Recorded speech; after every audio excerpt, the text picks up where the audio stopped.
I bet you've gone through this before. You're on a cold call. They're talking value statement and they hang up on your ass. And I bet you always wonder, why are they hanging up on me? Why are they doing this? Because you sound fucking desperate. That's the issue. You sound desperate. And in this video, I'm going to give you two things that I've done in the last 3 weeks, 4 weeks to hit 85% of my quota in a tech sales role. First time being in tech sales. Okay, I know it's not 100, and I know I have barely anything. I can't really talk, but at least I hit 80%. You haven't closed the deal in 3 weeks, so shut up. So, I want to say, for one, some people really sound desperate on their calls. They're talking very fast. They sound very panicked, and your vibe that you bring on the phone, because it's very different from in-person sales, right? And I was doing in-person sales, so honestly transitioning to that kind of messed everything up for me, because I was used to kind of looking at their body language. I was used to seeing how they react to certain things I said, and I'd be like, okay, so it's different when you're on a cold call. You can't see them. The only thing that you can do is hear what they're saying in the way that they're saying it. And it's the same way both sides of the phone. If you sound very panicked and you sound very pushy, then they're just going to hang up the phone or not really be interested. And they don't know if they're interested. Most of these people don't know if they're interested or not. But you need to frame it in a way to where they are or can be interested in what you're saying. But you do need to have good tonality. And tonality is one of those things where, well, I guess I have a couple things that I want to say that helped, is understanding your tonality.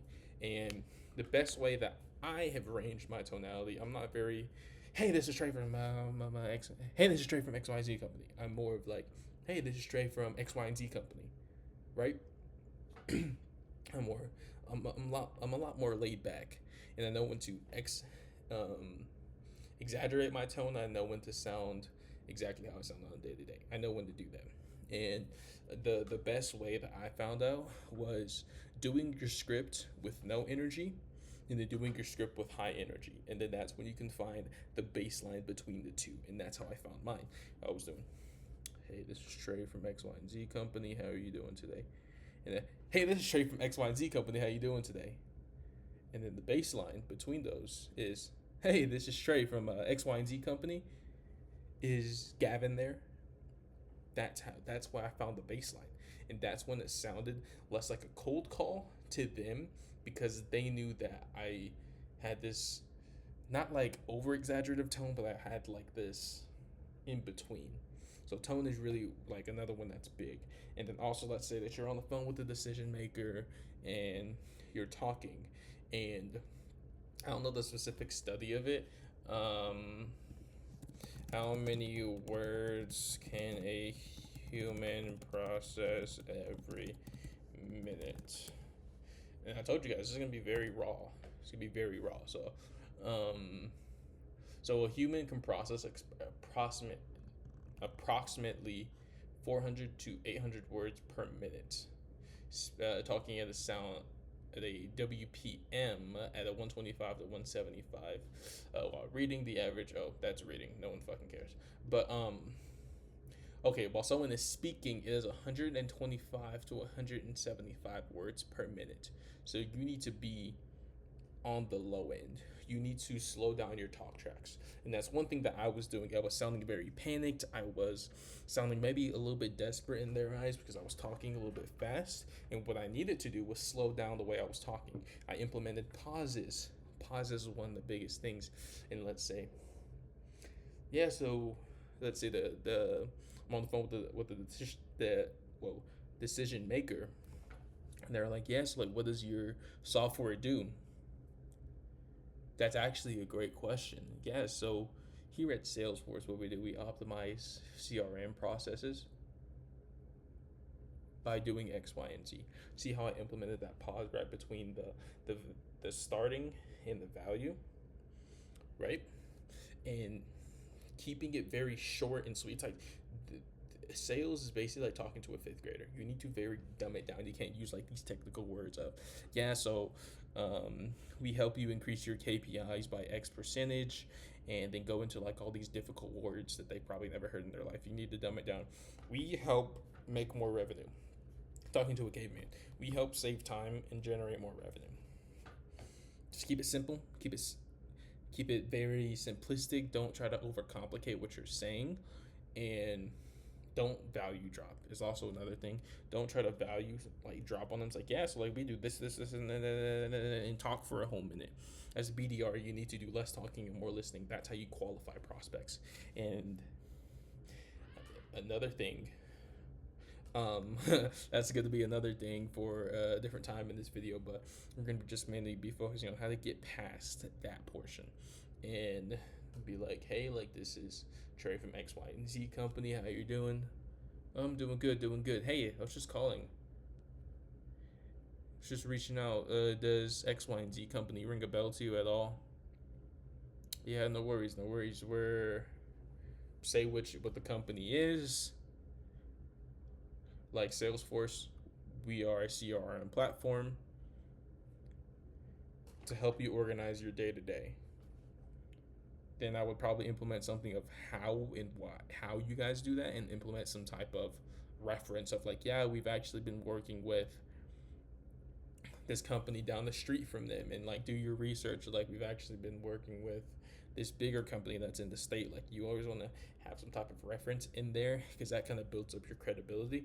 I wouldn't necessarily number drop like, oh yeah, we did 1 billion, just because it kind of sounds like you're promising them something, and you're not promising them shit. It's really dependent on their work. The only thing that your software does is support them, right? And having some type of structure like that can really help.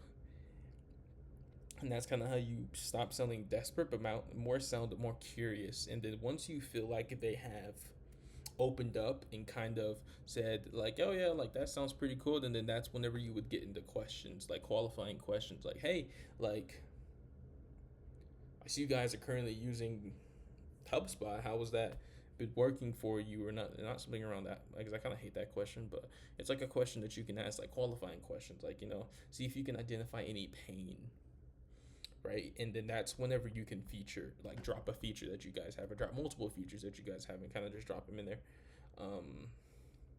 It's like, yeah, like we don't have a lot of, we're kind of struggling with cloud computing. It's like, oh, I hear that for sure. We have a lot of people that have switched from HubSpot to Salesforce and noticed that our cloud computing was a little bit better. Yeah, as far as like the cloud computing goes, is that like one of like a big thing that's kind of like a no-brainer for you that you're definitely going to need in the platform?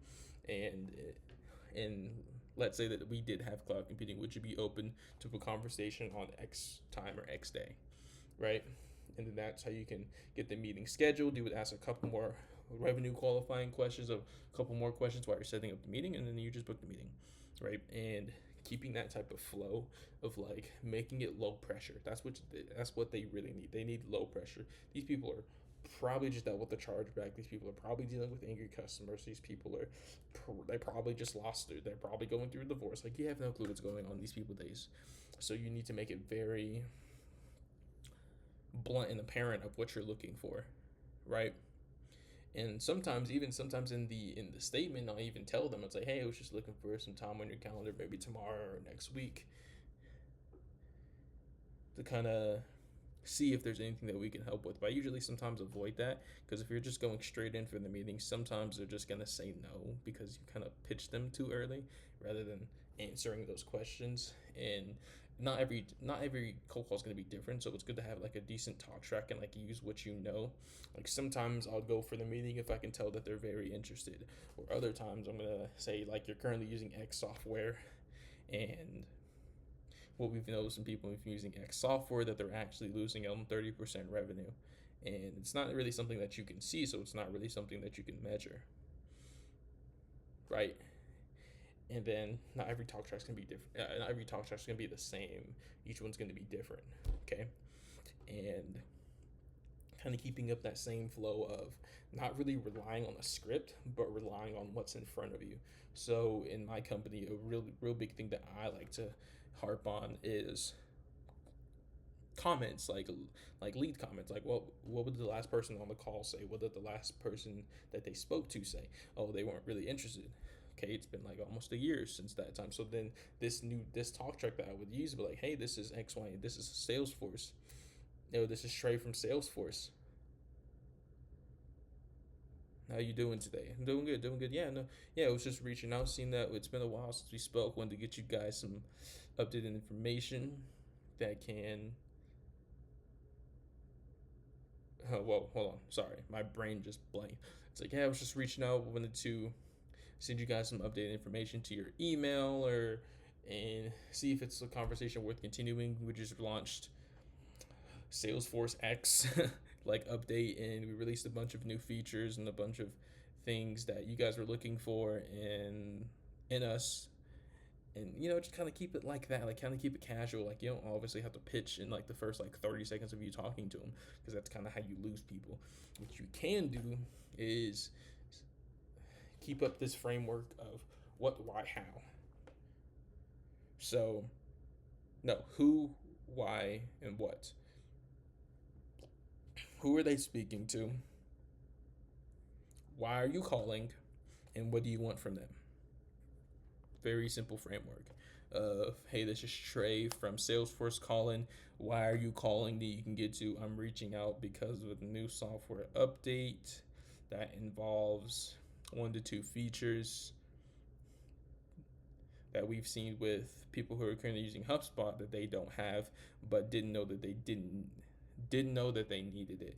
And I was hoping to hopefully send you an email, or I was hoping to hopefully get you on a 15-30 minute demo on X, Y, and Z time. Keeping it simple, right? And that's exactly what sales is. Just keep your framework simple. You just need simple, repeatable frameworks to where it's not something that cannot be repeated every single day on every single call.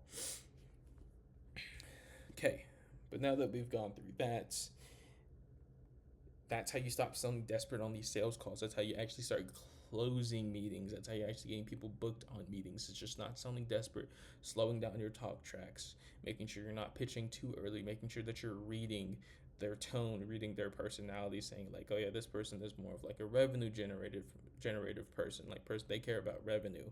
They don't really care about the other features. And then you can kind of keep the conversation going like that, because it's all about keeping the conversation going and keeping them talking. But it's something that you have to improve over time. You're not going to be perfect at it within the first 2 weeks, but keep on it, boys. And comment sales if you guys enjoyed this type of style video of me just yapping, and hope to see you on the next one.